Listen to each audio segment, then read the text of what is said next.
Hello, you're listening to Career Conversations, a series that's part of the Food Matters Live podcast. I'm Elisa Roche, a chef and food journalist, and together we'll meet experts in cooking, mixology, the environment, psychology, branding, social media, and all sorts as we learn about the surprisingly varied roles that go way beyond the kitchen.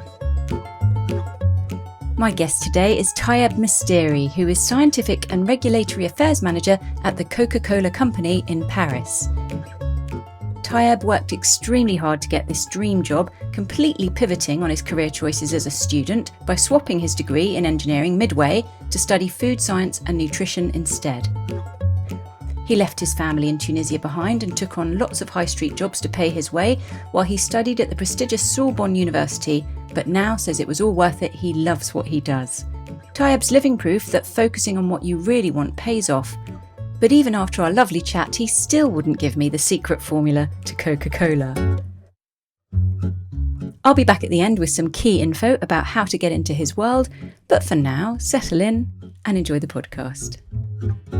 Now, I hear you've got such a nice accent. Are you French? I am Tunisian, not French, so I was born in Tunisia. I lived there for more than 17 years and then went to France to do all my studies. And now it's been more than 8 years that I have been living in Paris. So let's go back to those studies. You look very young anyway, so I doubt it was that long ago. But what did you study when you first went off to university, and where did you study?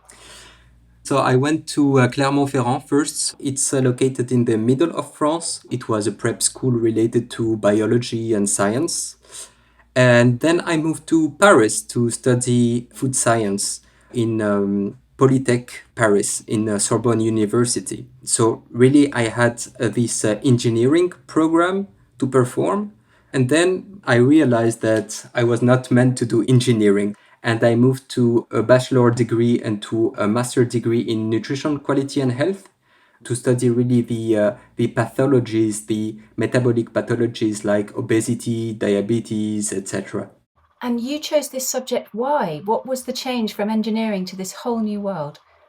I had the chance and the opportunity to do an internship in a Nestlé production facility in Tunisia. And this facility was producing breakfast cereals. And basically, I was shadowing a production engineer there. And, this is where I realized that the environment of production was really tough. And I wasn't like super positive about, spending my career in a production site, in a manufacturing site. For instance, to manage operators, right? So the operators are running the production every day. And this is something very, very complex for a student that gets out of university directly, etc. And the second thing is the very noisy environment in which you need to operate. It creates this bubble of stress. And back then also, I was really passionate about, food and nutrition. It was in 2012. The health and wellness trend was booming. I was spending a lot of time in the gym. I was spending also a lot of time, studying dietary supplements to enhance my performance. I was studying also nutrition to enhance my performance, high protein bars, lowering calories, etc. So I was really interested in the food science, the innovations that were coming and simply addressing those new consumer expectations related to health and well-being. So my decision was to switch off completely this engineering program, switch to the nutrition path. So are there any transferable skills that you can still take with you and that you learned in engineering that now work in your current roles?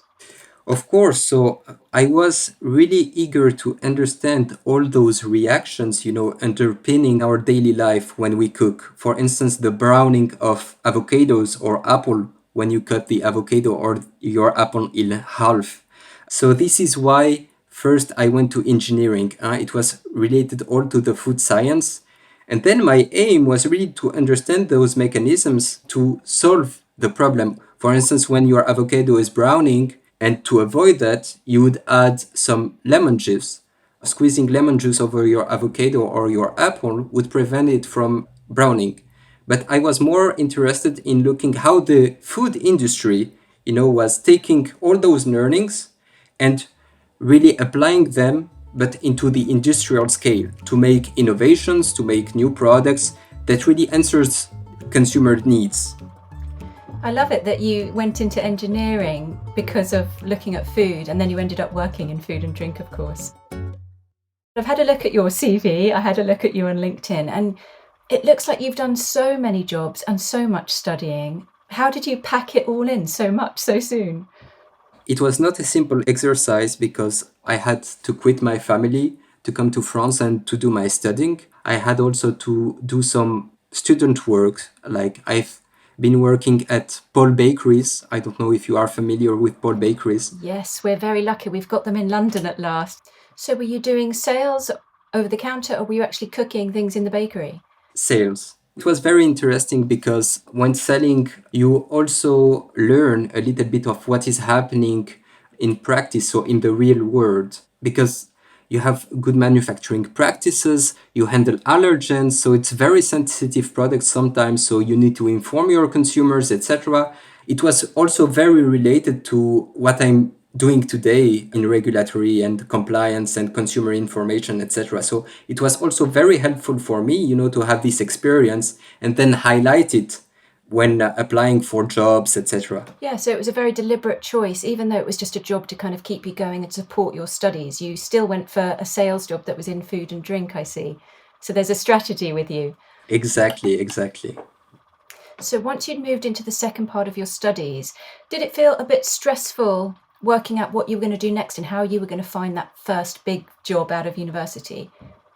To be honest, not at all, because I knew exactly what I wanted to do after stepping into the master's degree. Go back into the food and beverage industry, doing more research and development or nutrition related job. So I had again this objective in mind to do that.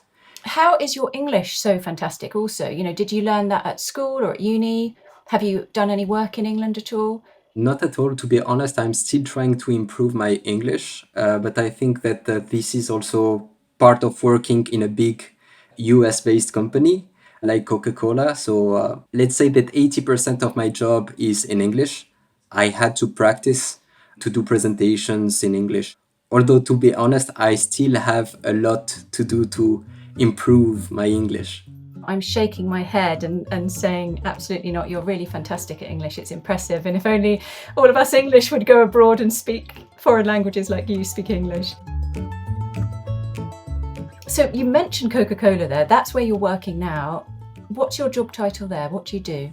So I am a scientific regulatory affairs manager for France. So what does that mean? What do you do day to day?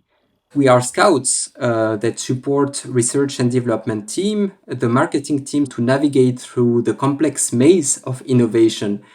So basically what we do is that we guide the teams, we provide them expertise to ensure that the different formulas, the different communications, so the TV ads, the point of sale materials, the e-commerce banners, etc., are in compliance with all the applicable regulations. We are more business enablers than business blockers. And the second part of our job, which is the most interesting part, I would say, is that we are the scientific voice of the company.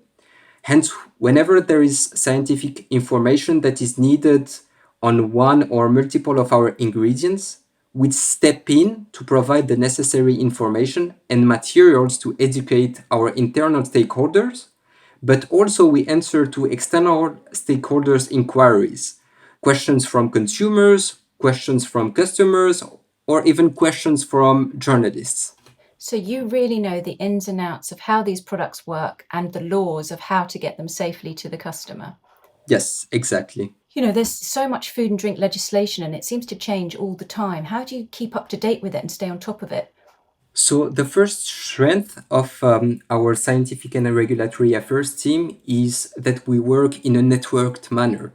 I am overseeing France, but I have other colleagues overseeing other countries. And we make sure to always have discussions, always share our knowledge and expertise so that we are able to grow together. How long have you been in this fantastic sounding job, and how did you get the job in the first place? How did you find out about it? So I went on LinkedIn, created my LinkedIn, and then found this internship within Coca-Cola. It was a technical science and innovation internship, so not really mentioning regulatory affairs in the title, but I was really interested. So I tried to apply, without saying to myself that I would get the job or whatever. So I went into interview process with Coca-Cola. It was very impressive. I was invited to go to the office. It was a discussion, not really an interview, related to innovation, to consumer trends. And I remember three of my colleagues actually were in there, two of my colleagues doing regulatory affairs and another colleague doing commercialization. And the feeling and the connection between us was really great. I knew I wanted to work with them. And this is something also really important. It doesn't matter if it is Coca-Cola, if it is Danone, etc. I mean, the most important thing is really to ensure that the connections when doing the interviews with the people, they are good. Let's say that you have, this feeling. You are able to discuss, you are able to share point of views, you are able to, express your curiosity, etc. And the feeling and the connection was great. So I knew I wanted to work with those people. So this is how I got into Coca-Cola, let's say, in the first place. And then, as I mentioned, the job was technical science and innovation. So it was not really only regulatory affairs, it was regulatory affairs, quality, and also a bit of commercialization. Commercialization is really orchestrating the commercialization of a product from the ideation to the production. And it was great. Coca-Cola is a fascinating word on its own, but also the themes and the project on which I have been working during my internship, they were really excellent. So I knew that I wanted to pursue and get my first job within the Coca-Cola Company, and it happened. So, how long ago was this when you first went to that interview? 3.5 years ago. And I imagine there's so many people around the world who would dream of working there. So I imagine it was quite competitive. Did you have to go through several rounds of interviews, or was it just that first panel and then you got the job? So it was only one panel. I was expecting, to have also several rounds of interviews, but this time it was only one round. And once you started working there, was it in France, in the same office that you're in now? Yes, exactly. So the office is located in Paris, and I'm still working there. I'm still based in Paris. Now, in addition to overseeing regulatory affairs for France, I had the amazing opportunity to also do a short term experience within the research and development team. So I'm commuting between Paris and Brussels to go to research and development and, help nurture the future of beverage innovations there. That's quite a large commute, but maybe you might get to invent a new type or a new version of Coca-Cola by working there. I hope to be able to do such thing one day, but Coca-Cola is the secret formula. So Yes, but surely you've been in those laboratories a lot. You must have seen the secret formula by now. How do they keep it secret? so to be honest, this is a really good question, and I would need to go to Atlanta to really discover the secret formula, or at least have a flavor of the secret formula. I don't think that a lot of persons within the company knows the secret formula, and this is also what creates magic around Coca-Cola. So is it literally locked away in a vault and maybe only 2 or 3 people in the company know about it? Yes. Okay, it's like that. So what's the head office in France like? I imagine because it's such a huge company, it's a wealthy company, it's a young, vibrant company. Is it a fun place to work? Are there people taking meetings in soft corners and free Coca-Cola for everyone? We are organized into open spaces. This is also the part that I like the most is open spaces because they actually create collision rich spaces where you can interact with multiple persons in different functions. So you can go to the finance function and start and engage into a discussion with your colleague, go to the strategy and insight team, and go to a procurement colleague, and really, like a sponge, kind of enrich yourself. I love the fact that aside from your main job, Coca-Cola is encouraging you to use your scientific knowledge and go into the laboratory and do this. Is it a company where developing your career is really encouraged? The culture within Coca-Cola is putting human in the center and be able to offer people opportunities to do short-term experience in another function, to do short-term assignments even in different locations. In Canada, it can be in Atlanta, it can be in Australia, New Zealand, and from one country to another, the challenges are completely different. Thinking about young people who are listening, who might dream of working at a company like Coca-Cola, do you think, like you, they should take the chance and apply anyway, even if perhaps they're a bit scared? Of course, I think that this is what I would tell to my younger self also, is to not be shy, to not be afraid, to really apply and go on LinkedIn and find some profiles of people working within Coca-Cola, ask them questions, ask me questions. I think that's such fantastic advice. And especially because a lot of young people love TikTok, Instagram, and lots of other different types of social platforms. But LinkedIn is sometimes seen as not as cool. But so many successful people who come onto this podcast do mention it and do say how useful it's been for them. If you are curious and you are passionate about food innovation, make sure that the people and your professional relationships know that you are interested in food innovation, etc. Well, watch out, because your LinkedIn's going to get flooded with students now messaging you for jobs. Well, we hope so. And I would be pleased. Think of young people who are going into offices for the first time, especially after COVID and lockdowns. Do you think the best way to start a new job is to go in quietly and observe, or to go in full of energy and ideas and start speaking straight away? The key word here is proactivity. Whether it is a coffee, whether it is a lunch with someone that you don't know or someone who you would love to know more, it is very important to go with this energy and to share what you have in mind, your creative ideas, etc. Of course, I had tons of questions.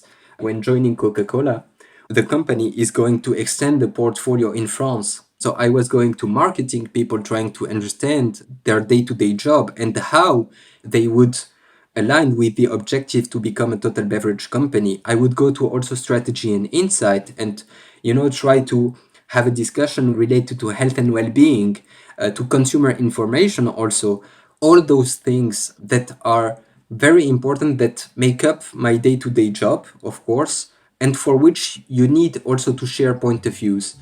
So it's very important to go with the energy, have discussions with everyone within the company, and have the full experience that the company is able to offer you.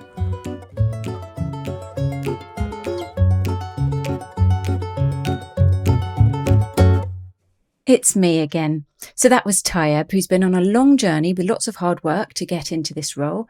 But Coca-Cola does sound such a fantastic place to work, where you are actively encouraged to explore your passions and carry on learning. Taieb's advice is it's never too early to start networking. Make sure that LinkedIn profile is nice and up to date, and reach out to people who work at the company where you're interviewing, or even where you hope to work. Another great lesson from him was trust your gut instinct. Yes, it's important that a company wants you, but don't forget, do you want them? Taieb said he had a great feeling and he just knew he wanted to work there. The starting pay for a regulatory affairs manager is around £30,000 upwards, but it goes up to £70,000 or beyond for senior roles within food sciences.